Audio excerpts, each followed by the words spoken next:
ಆಡಳಿತ ಪಕ್ಷದ ವಿರುದ್ಧ ಕೇಸರಿ ರಣಕಹಳೆಗೆ ರೆಡಿ.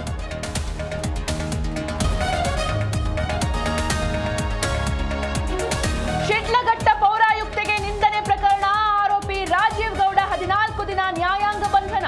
ಶಿಡ್ಲಘಟ್ಟ ಜೆಎಂಎಫ್ಸಿ ಕೋರ್ಟ್ನಿಂದ ಆದೇಶ.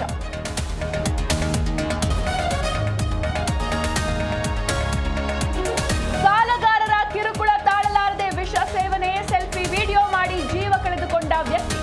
ಹಾಸನ ಜಿಲ್ಲೆಯಲ್ಲಿ ಹೃದಯ ವಿದ್ರಾವಕ ಘಟನೆ.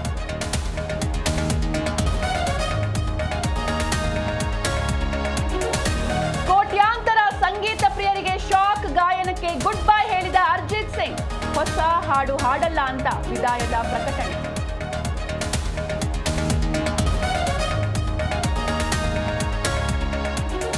ಕೊನೆಯ ಓವರ್ನಲ್ಲಿ Sophie Devine magic. Delhi Capitals ವಿರುದ್ಧ ಗುಜರಾತ್ ಜೈಂಟ್ಸ್ಗೆ ರೋಚಕ ಜಯ. ಅಂಕಪಟ್ಟಿಯಲ್ಲಿ 2ನೇ ಸ್ಥಾನಕ್ಕೆ ಜಿಗಿತ.